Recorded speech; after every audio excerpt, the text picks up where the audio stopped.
परिक्रमा को और उसी को सब कुछ बांधकर अपना वो करते हैं। अब उनकी कैसी क्या स्थिति है जरा वो फरमाएं, और कितना उनमें निर्मल है, अंतःकरण बिल्कुल निर्मल है, वो कहाँ तक लाभ दे पाएगा वो परिक्रमा और जो रुद्राभिषेक की उपासना। मैं स्वयं भी जो है इस तरह से हो जाता हूँ कि वास्तव में अगर वो परिक्रमा लगा तो अंतःकरण में एक दृढ़ता जरूर आती है उस परमात्मा के प्रति। अब ज्ञान में और उस तरह के उपासक में कितना अंतर रह जाएगा ये जरा स्पष्ट करेगा। अच्छी बात, बहुत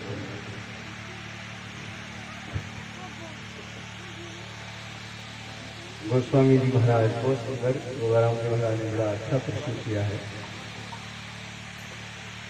गोस्वामी जी महाराज रामचरितमानस में लिखते हैं, सगुण उपासक मोक्ष न लय, भक्ति ज्ञान और कर्म, ये तीन है। हमारे जो प्रस्थानत्रय के अंतर्गत जो ग्रंथ हैं, श्रीमद् भगवद गीता भगवान श्री कृष्ण के मुखारविंद से उच्चारण हुई, उपनिषद और ब्रह्मसूत्र, ये तीन ग्रंथ जो है ये प्रामाणिक और प्रस्थानत्रय के अंतर्गत माने जाते हैं। बताया गया कि 80,000 जो मंत्र हैं वो कर्म के हैं, कर्म कांड के 80,000 मंत्र, 16,000 मंत्र उपासना के अर्थात भक्ति की हैं जी, और 4,000 मंत्र मात्र ज्ञान के हैं जी। ठीक है। तो जिनका अंतःकरण तो पवित्र हो गया है, निर्मलता है, परंतु वो एक देशी रहते हैं, एक देशी स्थित होते हैं, क्या व्यष्टि चेतन को तो वो मान रहे हैं। इसलिए उनको 4 प्रकार की जो मुक्तियां हैं, ध्यान दें, सुन रहे हैं आप जी।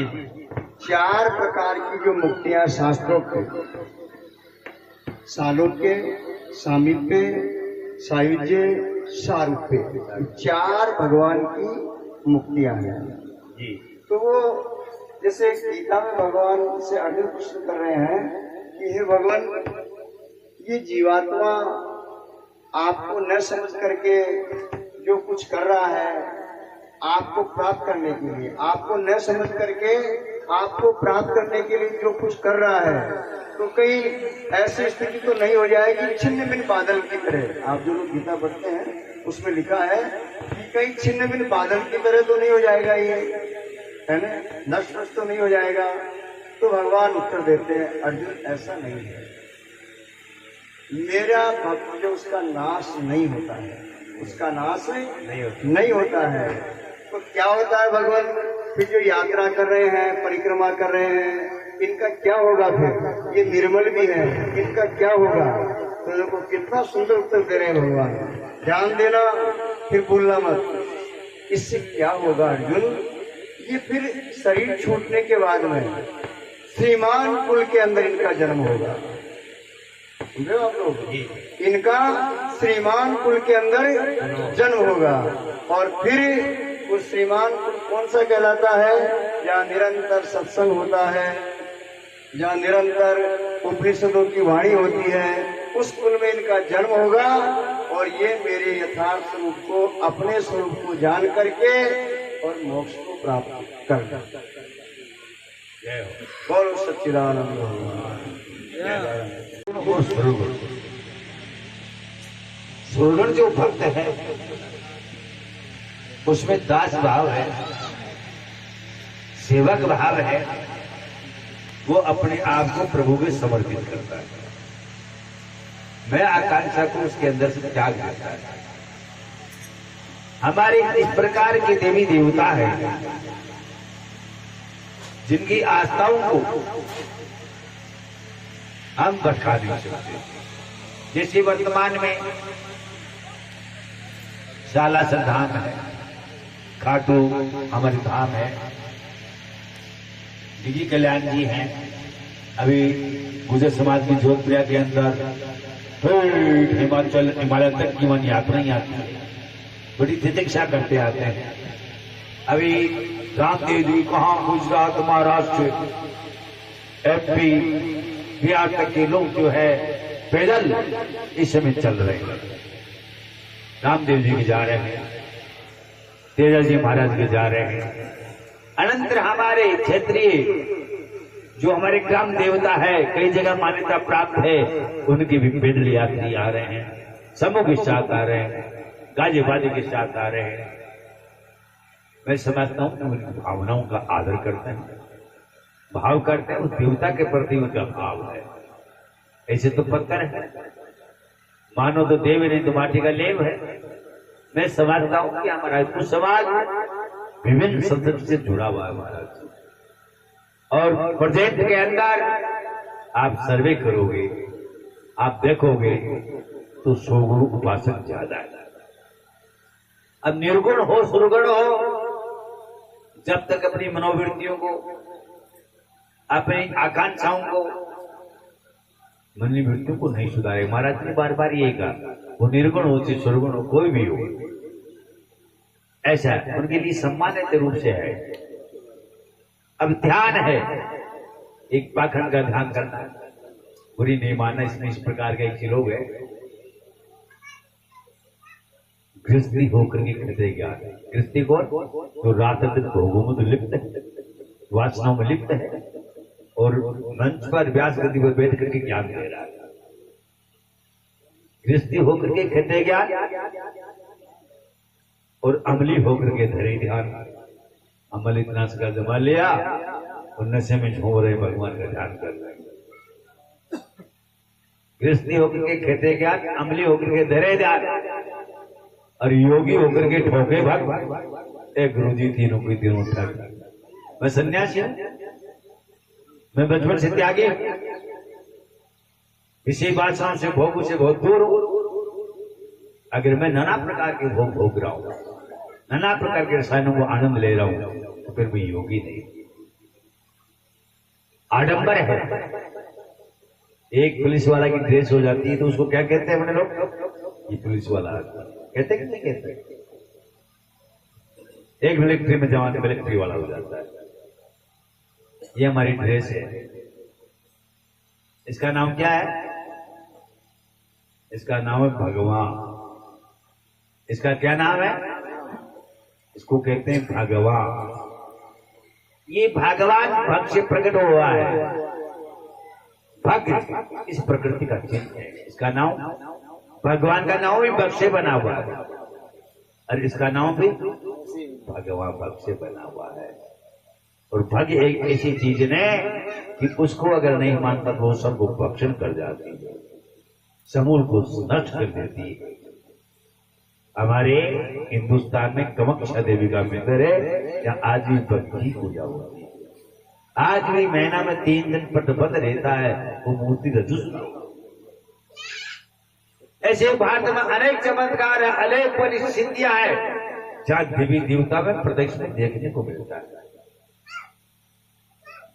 मांडवगढ़ है, उसमें कुंडी पत्थर की मन चंगा तो घटोती बनूंगा। आज भी में पानी चल रहा है, कोई जमीन से संबंध नहीं, आज ये पानी चालू है। बताइए आप, अनेक प्रकार के अद्भुत जो है चमत्कार है। ज्वालामुखी जब बादशाह ने फोड़ा था, आज ये मना घी के तेल के ज्वालाएं पक रही है। आज वो ज्वालाएं प्रदूषण हंस रही है। आपने कार दोगे उनको, मिटा दोगे उनको आप। ये अनेक प्रकार की हमारे आध्यात्मिक देवी देवताओं की शक्तियां सामने आ रही है। आप बाड़मेर जैसे के बॉर्डर पर जाइए, आप आज भी बम के गोले तो वे ऐसी की रखी हुई है, निष्क्रिय हो गई। क्या नकार दोगे आप? दिव्य शक्ति वाली पाकिस्तान के योद्धाओं से युद्ध लड़ रही है, तो ये दिव्य शक्तियां हैं। मैं समझता हूं कि निर्गुण में सुरगुण में कोई भेद नहीं है। जो जिस रास्ता पकड़ लेता है वो ठीक लगता है, आनंद लगता है। अब मुख्य बात है कि निर्गुण जिसमें किसी प्रकार का कोई गुण नहीं है, निराकार जो किसी का कोई आकार नहीं है, ये निराकार है। ये हवा है, ये प्रकृति दिखने को नहीं मिलता है, ये निराकार है। तो निर्गुण और सर्वगुण में यही फर्क है, कोई अंतर नहीं है। भावों का वो है, वहां विभोर अनेक भक्तों ने मानी भगवान को बार बार नृत्य किया है। हमारे सूरदास जी महाराज जी जगह जगह जालियों में फंस जाते थे, श्री कृष्ण हाथ पकड़ करके उनको बाहर काटते थे। वो जान जाते थे कि प्रभु आए और दूसरा मेरे को यहाँ काटने के लिए नहीं आया। भगवान प्रकट होते थे। मीरा हमारे झेल पे गई, सब कुछ पे गई और नाचती हुई गिरधर गोपाल वृंदावन के अंदर बाकी बिहारी में समा गई। शरीर आज तक शरीर का पता नहीं है, बताइए आप है? कर्मा बाई खींचना जमाई, बताइए ठाकुर जी। नहीं जी माई, प्रत्यक्ष में कली काल की बातें हैं, दो वाली जो सत्यों की बातें नहीं है। ये भगवान नहीं जी मां, ये थोड़ी बात है। चैन मगन की आज इस दिन के लिए भगवान प्रकट हो गई, वही वैसे की संहार कर गई, बताइए आप। चीपा भगत का छुपरा छा गई, बताइए आप। गला भगत का खेत ला गई, बताइए आप। ऐसा नहीं, वो भी भावे है कि तुम्हें किसी का खंडन नहीं करना चाहता। जितना जान से विशेष उगारे है कि निर्गुणी ज्यादा देवी देवता का खंडन करते हैं। तो उन लोगों के विरोधी हूं कि आप खंडन करने के अधिकारी नहीं है। प्रत्यक्ष के अंदर एक राधा स्वामी को मानने वाला भक्त के हम पहुंच गए। वहां पहुंच गए तो वो हमको कहने लगे, बाबा जी आप भी साधु बनकर ढोंग पूछते हो, पाखंड को पूछते हो, कहीं आप पथरा ने पूजो हो, कहीं आप पथरा के अंदर माड़ा बालाजी ने मथुरा के नीचे लगा दियो, माड़ा कुआ को जलबंद हो गई, कट गया था गाडमान जी। उसकी बात मैंने पति प्रेम से सुना, ध्यान से सुना कि उसके घर पर गए थे हम लोग। वो बैठने के लिए नहीं बोला, फिर कहता है कि महाराज कीड़ी मकोड़ी मारता आया हो महाराज घर पर, मेरा जो बैठो। बैठ गए तो बोले भाई मेरे को कान मारना चाहिए, आ तो बता। आज ही पूछवा जाओ। जना बोला राधा नाम आत्मा और स्वामी नाम परमात्मा, बाकी लेडोन कोई ठीक है, मान गए। अब कुदरत का क्या होता है कि उनके को गुरु महाराज की फोटो दीवार लगी हुई थी, बाकी तो कोई देवी देवता की फोटो का ही नहीं। ट्रैक्टर पर राधा स्वामी, गाड़ी पर राधा स्वामी, अपना मकान पर भी राधा स्वामी, सब राधा स्वामी के अलावा कोई दूसरा शब्द लिखा हुआ नहीं। मैं बोला भैया फोटो किनकी है? बोला हमारा गुरु महाराज की है। बोला मैं तो किधर देख हो जाऊं, उतार मैंने दे बोलिए। मेरी भी इच्छा थी बहुत तगड़ी यार, ये आदमी अपने को बिल्कुल ही निष्क्रिय कर दिया। पाखंड पूजा करते हो आप, तो पाखंड के मन में पुजारी हो आप, तो कोई वो फोटो लाया। मैंने मेरे पिताजी भी फोटो को पहले साफ किया, मैंने नमस्कार किया और भाई जी फिर ये फोटो में मैं पैर के नीचे लगाई, पैर उसके ऊपर रख दिया। वो सारे के सारे जैसे बिच्छू तलमलावे ने, जैसे बिजली का कोई करंट लग जाए ना उनके, जैसे उनके सब के सब करंट लग गए और सब ऊंचे नीचे देखने लगे। भाई ये आक्रोश कहां से आ गया, कैसे पैदा हो गया यार, क्या कर रहे हो आप? माड़ा बालाजी ने थली के नीचे दबा रखा यार, वो तो माड़ो बालाजी थकड़ो चाहिए को नहीं, माड़ा बालाजी ने थली के नीचे दबा रखी हो। और भाई में कोई शीशा कारी लकड़ी का टुकड़ा ने, कागज का टुकड़ा में पैर नीचे दबा दियो है। जब माड़ा बालाजी में कोई शक्ति नहीं है तो कागज में मैं धागड़ गुरु जी कहना चाहूँ, ये तो निरूपी की उपासना। राधा नाम आत्मा, स्वामी नाम परमात्मा, कितना सब क्यों परमात्मा है भाई। किंतु इसलिए इस गुरु में तुम्हारी आस्था है, तुम्हारा दृढ़ विश्वास है, इसलिए मारा पैर मेलना सेल नहीं हुआ। इसलिए मारा देवी देवता ने दिखाई के दियो, शंकर के दियो, रामलियो के दियो और वो लड़ो के दियो, डिक्यो के दियो, वो लेना देना ही नहीं है। कहां से पैदा हो गया मेरा स्वामी?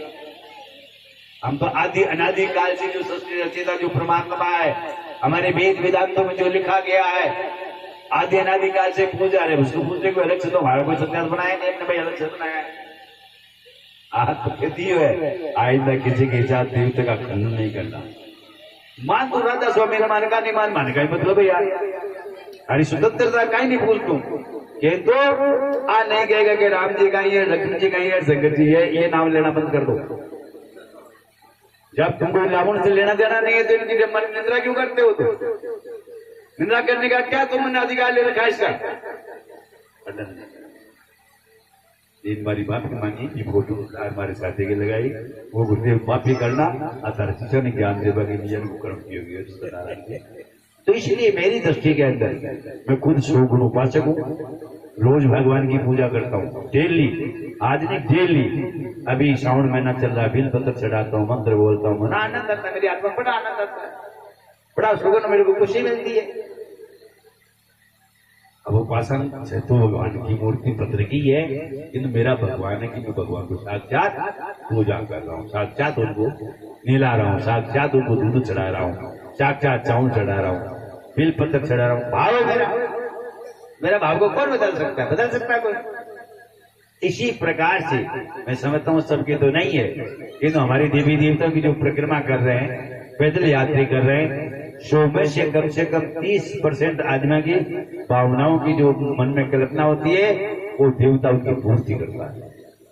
जब उनकी आस्था और आघात हो जाती है और आगे जाकर के वो और प्रभावशाली बनते हैं कि आपको तो मैं कहता कि समूह निसार करके ले जाऊंगा। तो देवी देवताओं भाई जी ये पाखंड नहीं है, ये हमारा विश्वास है, विश्वास के साथ हम सभी देवताओं को मानते हैं और ये चलता रहेगा क्रियाक्रम, ऐसा मिटने वाला नहीं है। आस्थाओं को कोई ठुकरा नहीं सकता।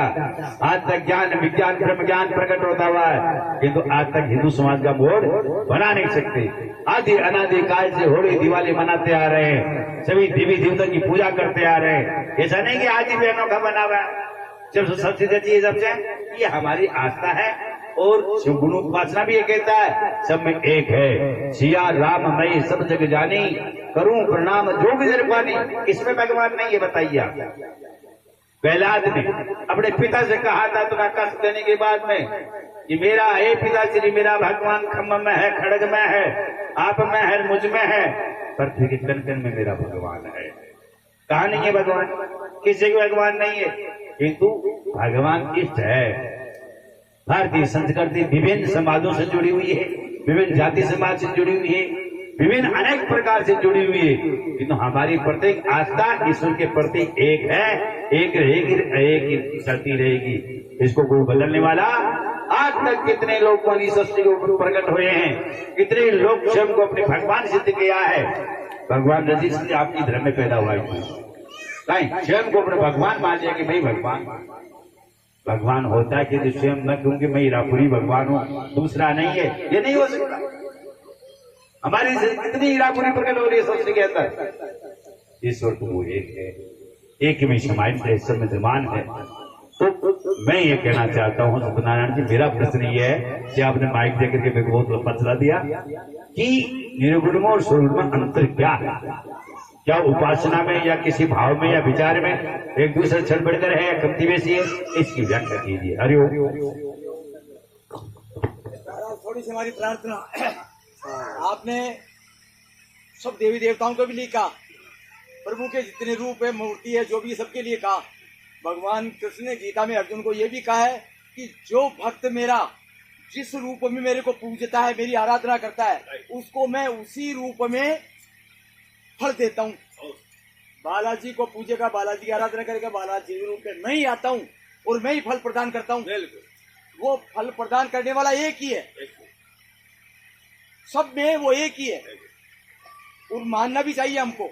मगर ये बस भक्ति तो कनिष्ठ है, एक बात। महाराज ने दूसरी बात ये कही थी, वो कनिष्ठ भक्ति करने वाला, तो कनिष्ठ भक्ति भी नहीं है महाराज में, तो कनिष्ठ भक्ति ये तो एक आसक्ति है। कनिष्ठ भक्ति में भी सालोक्य उसको मुक्ति मिलेगी, मोक्ष तो नहीं मिलेगी, मगर ये आसक्ति है, और आसक्ति से उसके कर्म को नाश नहीं होगा। कर्मों का जो प्रारब्ध भोगना ही भोगना पड़ेगा, जो प्रारब्ध कर्म है, उसके अलावा आपके जो क्रिया और संचित है, संचित का नाश नहीं होगा। संचित का नाश तो ज्ञान से ही होगा। अब महाराज ने ये जो कहा, जो जैसी आराधना करेगा उसको ऐसा ही श्रीमान कुल मिलेगा। ये भी गीता में ही कहा, श्रीमान कुल, अच्छा कुल। इन्होंने बताया ज्ञानी भी मिल सकता है, सत्संग भी मिल सकता है, एक अच्छा खाता पीता परिवार और अभक्ष्य पदार्थों का नहीं सेवन करने वाला परिवार भी मिलेगा। उसी में महाराज अच्छे कर्म करने वाला, मगर उसके व्यसन भी है, कर्म अच्छे करता है, भगवान का भजन करता है, मगर उसकी आसक्ति उसमें होते हुए भी कर्म उसके तुच्छ है तो उसको कीड़ा मिलेगा, कीड़ा तो बनेगा वो। एक आम में निकृष्ट कर्म करने वाला एक विष्ठा में, मरे हुए जानवर में, वो भी कीड़ा बनेगा। तो ये तो नहीं सुधार होगा, वो उसको उसी कर्म फल के अनुसार आगे की योनि मिलेगी। उसके कर्म नष्ट नहीं होंगे, कर्म तो नष्ट होंगे, पूर्ण आसक्ति रहित होगा। या एक को ब्रह्म द्वितीय नास्ति, एक द्वितीय नास्ति, एक ब्रह्म सत्य जगत मिथ्या। जगत में जितना भी उसको मिथ्या भी बता दिया, मगर वो मिथ्या उसका मैं तो ये जानता हूँ। आपके जितने भी शिष्य, महाराज एक मिनट, आपके जितने भी शिष्य, जितने भी संत है, गुरु समान है, मगर निष्ठा गुरु में ही होनी चाहिए। संत जितने भी संत महाप्रभु गुरु समान है, मगर निष्ठा गुरु में होनी चाहिए। अब आस्था, मगर मैं तो ये समझता हूँ, हाँ, कर्म को नाश तो महाराज बिना उसमें नहीं होगा। बाकी आसक्ति तो होनी चाहिए। आपका कहना सत्य है कि पहली, दूसरी, तीसरी सिद्धि है आसक्ति की, फिर वो आगे अच्छे कुल से या अच्छे उससे पुनर्जन्म से जो भी उसको फल मिलेगा। बोलो सच्चिदानंद भगवान। ये सत्संग का मंथन है। प्रथम बात तो यह है कि स्वामी जी को जो अभी संदेह हुआ है, खंडन शब्द यहाँ कोई चला ही नहीं। जो संदेह किया है, शंका की है, ये शंका निर्मूल है। वेदांत जो है यहाँ नहीं हुआ। सुनो मेरी बात, जो आप प्रश्न तो किया नहीं, आपने जो प्रश्न कह रहे हैं मेरा प्रश्न है, वो प्रश्न प्रकट नहीं किया। आपने बता रहे थे ऐसा ऐसा हुआ, तो प्रथम तो यह है कि वेदांत न तो खंडन करता है और न मंडन करता है। ध्यान देना आप, वेदांत जो है, जो 6 शास्त्र है हमारे यहाँ, वो 6 दर्शन के अंदर वेदांत को सर्वोपरि बताया है। न्याय, मीमांसा आदि सबसे सर्वोपरि जो है वेदांत है। ठीक है ना, एक बात। दूसरी बात, उसी वेदांत ने न तो खंडन किया है और न मंडन किया है। जो वस्तु, जो उपासना, जो जप, जो तप, जो पूजा, जो अग्निहोत्र कर्म, जो यज्ञ जहाँ है, वो करते हुए आगे बढ़ते जाइए। वेदांत कहता है इनका खंडन नहीं है, ये करते करते करते आगे बढ़ जाइए। अरे विचार करो, एक मील का पत्थर होता है, किलोमीटर का पत्थर जानते हो ना, जो रोड पे लगा रहता है कि जयपुर 60 किलोमीटर। ठीक है ना, क्या है वो संकेत है। कहाँ का? जयपुर का। अगर आप उसी को जयपुर मान लेते हो तो ये आपकी बुद्धि की बुद्धिमानी है क्या? उस पे जयपुर लिखा हुआ है, 60 किलोमीटर नीचे लिखा हुआ है, तो क्या है वो? जयपुर का संकेत है। आगे बढ़ो। अगर आप वहीं रुक जाते हो, उसी को जयपुर मान लेते हो, तो वहां क्या आप खरीदारी कर लोगे? ठीक है ना। ऐसे ही भगवान गीता में कह रहे हैं 4थे अध्याय में, समस्त रूप से समझने वाला, सभी प्रकार से आत्मबोध करने वाला ज्ञानी, जो प्रारंभिक रास्ते के भक्तजन है, उनको विचलित नहीं करेगा। ऐसा लिखा है गीता के अंदर। जो अच्छी तरह जिससे समझ लिया है, उस ज्ञानी को चाहिए कि जो आगे आ रहे हैं ना भक्तजन, सगुण उपासक हैं, सकाम भक्त हैं, उनको पथभ्रष्ट नहीं करे, उनको विचलित नहीं करे। वरन फिर लिखा है, वरन उसको समझाते हुए करते आगे बढ़ावे। कौन चाहता है कि अपना बालक पहली क्लास में पढ़ा रहेगा? चाहता है क्या कोई? वो भी चाहता है पहले में पढ़ते पढ़ते आगे 10वीं में जाए, बीए करे, एमए करे और उच्च पद के ऊपर। कौन सुनार चाहता है कि ये सोना जो है, सुनार पीटता है ना सोने को, क्या सोने के सुनार के बहर है क्या? लेकिन किस लिए पीटता है? उसमें चमक आवे, आकर्षण आवे और अच्छे श्रीमानों के गले में जाकर के पड़े, इसकी शोभा हो। ऐसे ही संत जन जो निर्गुण मार्गी है, या यूँ कहे कि आत्मसात किया है, वह ये चाहते हैं कि ये करते हुए फिर आगे की ओर बढ़े। जो मूल लक्ष्य है उसको प्राप्त करे। खंडन नहीं किया गया है, वेदांत ने कभी खंडन नहीं किया है, न निर्गुण उपासकों और किसी ने भी खंडन नहीं किया है। एक बात। दूसरी बात यह है, आदि जगतगुरु शंकराचार्य भगवान जो संन्यास के प्रवर्तक हैं, अद्वैत सिद्धांत के प्रतिपादन करने वाले हैं, क्या उनको कोई मूर्ति पूजा की आवश्यकता थी क्या? जिन्होंने जीते जी अपने को ब्रह्म स्वरूप मान लिया और पूरे भारतवर्ष के अंदर 32 वर्ष की आयु में अखंड यात्रा करके और इस भारत को सनातनी बना दिया। उन्हीं ने विचार किया कि ये इस ज्ञान मार्ग को ठीक ढंग से नहीं सीखे। जिज्ञासुओं का विषय है, अधिकारियों का विषय है। ये जो शिव पंचायत की आप देख रहे हैं ना मंदिरों में पूजा, शिव पंचायत की जो स्थापना देख रहे हैं, ये भगवान शंकराचार्य जी की कराई हुई है। क्यों कराई हुई है? जो गणेश जी को मानने वाले थे, अब इसका आपको भला स्वर कर देता हूँ, ये सब कुछ करते हुए मूल को न समझ करके हमने मूल को छोड़ रखा है। तो गणेश उपासक कहते थे हम बड़े, ये विष्णु को मानने वाले छोटे। उधर भगवान शिव को मानने वाले कहते हैं कि ये जितने भी विष्णु उपासक हैं वो छोटे, हम बड़े। उधर जो कार्तिकेय को मानने वाले कहते हैं कि ये सब छोटे, हम बड़े। इस तरह से लड़ाई हो रही थी उपासकों में। भगवान शिव ने देखा, शंकराचार्य जी ने देखा, इस तरह से लड़ाई होती रहेगी तो ये सब पतन की ओर चल जाएंगे, सनातन धर्म का नाश हो जाएगा।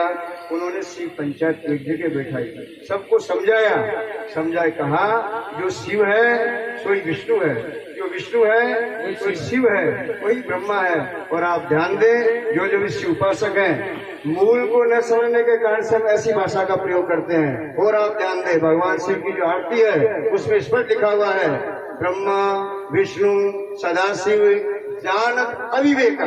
बोलते हो नहीं आप लोग? प्रणवाक्षर के मध्य ये तीनों एका, ब्रह्मा विष्णु और सदाशिव, जिनको अलग अलग मानते हैं वो अविवेकी है, मूर्ख है। बिल्कुल अविवेक कहते हैं इसको बुद्धि नहीं है। अरे ध्यान दो, इनका जो लक्ष्य स्वरूप है, एक तो वाच्य स्वरूप होता है और एक लक्ष्य स्वरूप है।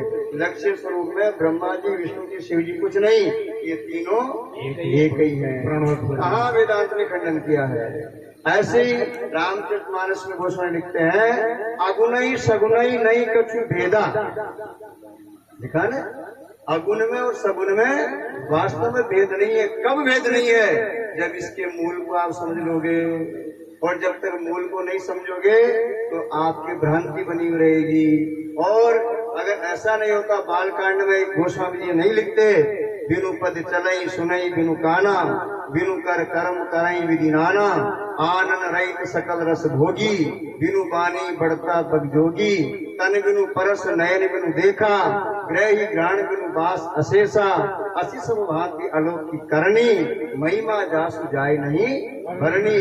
गोस्वामी लिख रहे हैं, उसका न कोई आकार है न कोई प्रकार है, वो बिना पाँव के चलता है, बिना कानों के सुनता है और बिना नासिका के सब कुछ ग्रहण करता है। लेकिन इस मूल को जो समझ लेता है वो ये कहता है, ये भी देख वह भी देख, देखत देखत ऐसा देख, मिट जावे धोखा और रह जावे एक ही तो है। एक से कौन बिन बता रहा है? एक ये, लेकिन समझ को योग उच्चत है। भगवान गीता में रखते हैं, आप मूल को समझिए। मूल को जब तक नहीं समझोगे आपकी दशा वही होगी। एक दृष्टांत कर देता हूँ, कहूँ एक कोई व्यक्ति विदेश में रहता था और उस समय ये मोबाइल तो कुछ थे नहीं। एक बार पत्र गया उसके देश से, गांव से पत्र गया। उस पत्र को उसने पढ़ करके रोने लगा, जोरदार रोने लगा। तो सब उसके मित्रगण थे, बोले क्या बात हुई? बोले मेरे देश से दुख भरा पत्र आया है। क्या आया इसके अंदर? क्या ऐसी दुख की बात हुई है? तो वो कहता है, पूछो ही मत, मैं बता ही नहीं सकता। अरे बता तो सही। जब उसने बताया, क्या बताता है? इस पत्र में लिखा है, मेरी पत्नी विधवा हो गई, मेरी पत्नी विधवा हो गई, बल्कि वो जिंदा, और ये बड़ा संकट मेरे पे आकर गिर गया। अब मेरे बच्चों का क्या होगा, मेरा क्या होगा, मैं क्या करूंगा? सबने विचार किया, अरे चिंता फिर विधवा कैसे हो पत्नी विधवा इसके ऊपर कैसे हो सकती है? विधवा तो जब होती है कि ये खुद नहीं रहे। तो बोले अरे क्या लिखा उसके अंदर है? अरे बता दिया और क्या लिखा है? फिर होने लगा वो जोरदार। बोले विधवा का मतलब समझता है तू? हाँ समझता हूँ। क्या समझता है? कि देखो पति का मतलब मेरे सामने मेरे बहन विधवा हुई, मेरे सामने मेरी मामी विधवा हुई, मेरे सामने मेरी माँ विधवा हुई, तो मेरी पत्नी विधवा नहीं हो सकती क्या मेरे सामने? अरे मामी बहन ये तो जब हुई कि तेरा मामा नहीं रहा, तेरा जवाई नहीं रहा, तेरे होते हुए तेरी पत्नी विधवा कैसे हो सकती है? तू खुद तो मौजूद है ना, विधवा को ठीक ढंग से समझो समझाया। अरे वो तू मौजूद है तब तक विधवा नहीं हो सकती है। जब उसको समझ में आया वास्तव में तो हूँ, फिर वो रोना बंद हो गया। ठीक इसी प्रकार से न अगुण का कोई निषेध है, न सगुण का कोई निषेध है, न खंडन है, लेकिन जब तक मूल को नहीं समझोगे आप इस अगुण सगुण के बंधे हुए रहोगे, और बंधने के बाद में आपके कर्म की समाप्ति नहीं होगी। कर्म जो है, कर्म की डोर से बांधा कभी नीचे कभी ऊपर, आप आते जाते रहोगे और आवागमन से छुटकारा। ऐसा भगवान जगत गुरु शंकराचार्य ने वेद चूड़ामणि में लिखा है। और गीता पे ध्यान दें, यहाँ देवता को खंडन नहीं है। प्रतीक उपासना 4 प्रकार की उपासना है। प्रतीक, प्रतिरूप, भाव और निदान, ये 4 उपासना है। प्रतीक उपासना को हम भी मानते हैं, सब मानते हैं। अगर ऐसा नहीं होता तो मूर्ति का खंडन हो जाता, उसको हम भी मान रहे हैं। और नहीं मानोगे तो क्या करोगे आप अपने पिता की फोटो को मान रहे हो, माता की मान रहे हो, तो गुरु की फोटो को मानना पड़ेगा। ईश्वर की जो मूर्ति है उसको भी मानना पड़ेगा। अरे आज 15 अगस्त है, 15 अगस्त के दिन जो झंडारोहण होता है वो मात्र कपड़ा ही तो है। क्या है वो? जो कपड़ा है 2.5 मीटर का कपड़ा ही तो है वो। जैसे हमने ये पहन रखा वो भी कपड़ा ही है, लेकिन राष्ट्रपति भी उसको सलाम करता है, नमस्कार करता है। और अगर उसका कोई अपमान कर दे तो उसको जेल भी हो जाती है। राष्ट्र ध्वज का कोई अपमान कर दे तो जेल में चला जाता है। ऐसे ही जो मूर्ति आती है ईश्वर की, वो भी हमारे इष्ट का प्रतीक है, उसको मान रहे हैं। लेकिन उस मूर्ति को ही सर्वेश्वर मान लेना। भागवत में भगवान वेदव्यास लिखते हैं कि अगर मूर्ति तक ही आपने भगवान को मान लिया, आप महादोषी हैं। भागवत के अंदर लिखा हुआ है। क्यों है दोषी? कि परमात्मा जो है वो सर्वव्यापक है। अगर एक देश में मान लेते उसको, आपकी बुद्धि जड़ हो जाएगी। भागवत में ऐसा लिखा हुआ है। गीता में लिखा हुआ है, देवताओं को पूजने वाले देवताओं को प्राप्त होते हैं। मैं शास्त्र से विरुद्ध नहीं बोलता हूँ, कभी प्रमाण से बोलता हूँ, और ये भगवान के वचन है। गीता में भगवान लिख रहे हैं, देवताओं को पूजने वाले देवताओं को प्राप्त होते हैं, भूतों को पूजने वाले भूतों को प्राप्त होते हैं, पितरों को पूजने वाले पितरों को प्राप्त होते हैं। कोई कोई विवेकी जो मेरे स्वरूप को पूजते हैं, मेरे स्वरूप का अनुसंधान होता है, उनका आवागमन समाप्त हो जाता है। और लिखा है, देवता भी फल देने में सक्षम नहीं है। आपको मेरी भाषा तो बड़ी अटपटी लगेगी। देवता आदि फल देने में सक्षम नहीं है, लेकिन भगवान क्या कह रहे हैं? जिस भक्त की, जिस जिज्ञासु की, जिस आस्थावान की, जिसके प्रति आस्था होती है, उस आस्था को स्थिर रखने के लिए मैं स्वयं उस देवता में आरूढ़ होता हूँ। गीता में लिखा है ऐसा, मैं स्वयं उस देवता के अंदर आरूढ़ होता हूँ और उस फल को प्रकट करवाता हूँ, वो फल मैं देता हूँ। अब भ्रांति ये होती है कि देता तो मैं हूँ, और वो मान लेता है कि देवता देता है। बल्ब कभी भी लाइट नहीं दे सकता है, बल्ब की सामर्थ्यता नहीं है। जब तक पावर हाउस से कनेक्शन नहीं होगा, बल्ब लाइट दे ही नहीं सकता, कितनी भी अच्छी कंपनी का लीजिए। इसलिए अस्त ज्यादा न बढ़ा करके सगुण का कोई निषेध नहीं है, खंडन नहीं है। हाँ, फल सीमित है। तीर्थ लाए 1 फल, संत मिले फल 4, सतगुरु मिले अनंत फल, कहे कबीर विचार। फल है लेकिन सीमा युक्त है, माया युक्त है। आवागमन नाश नहीं होता है। आवागमन तो, कर्म की समाप्ति तो आपको सद्गुरु की कृपा से ही प्राप्त होगी। इसलिए गुरु ब्रह्मा, गुरु विष्णु, गुरुदेव महेश्वर, गुरुदेव साक्षात परब्रह्म तस्मै श्री गुरुवे नमः, तीनों उपाधियों का निरूपण गुरु के द्वारा कर दिया गया है। तो यहाँ मैं स्वामी जी से बारंबार से विनय करते हुए बोलता हूँ कि खंडन वेदांत ने कभी नहीं किया है। जो जहाँ है, मेरी फिर प्रार्थना आपसे कि पहली क्लास में मत पड़े रहो, आगे बढ़ो, ये करते हुए आगे बढ़ो और अपने जीवन को सार्थक बनाओ। और मेरे शब्दों से कहीं आपको आघात लगा हो तो उसके लिए क्षमा प्रार्थी है। बोलो सच्चिदानंद भगवान। जय हो। हेलो। जो आप मार्मिट है आप तो लोग नहीं करते क्योंकि आपके पीछे कुछ चल रहे हैं ना। अब उनकी नहीं माना तो अपनी घर में मेरा काम नहीं है। उनको अपने क्या लेना देना है। अपने तो अपनी सोचो महाराज, अभी वर्तमान में कोई विषय नहीं है। वो एक कौन सी को कर रहा है देखो आदमी की वो तो नहीं करेगा। रामायण में कहा है सगुण उपास परि निर्जनीति दृढ़ ते नर प्राण समान मन जिनके तुझ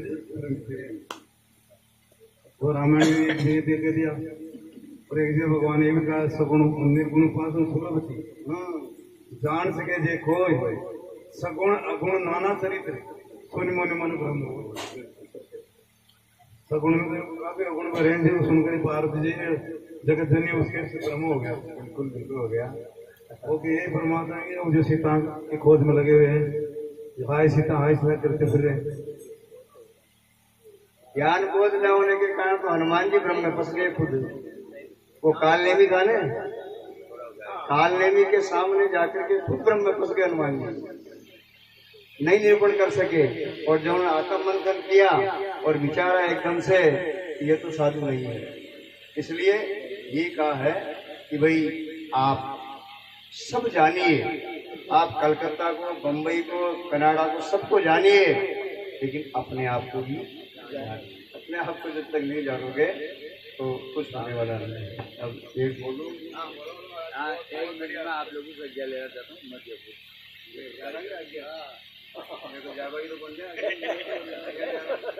ये तो ठीक नहीं है।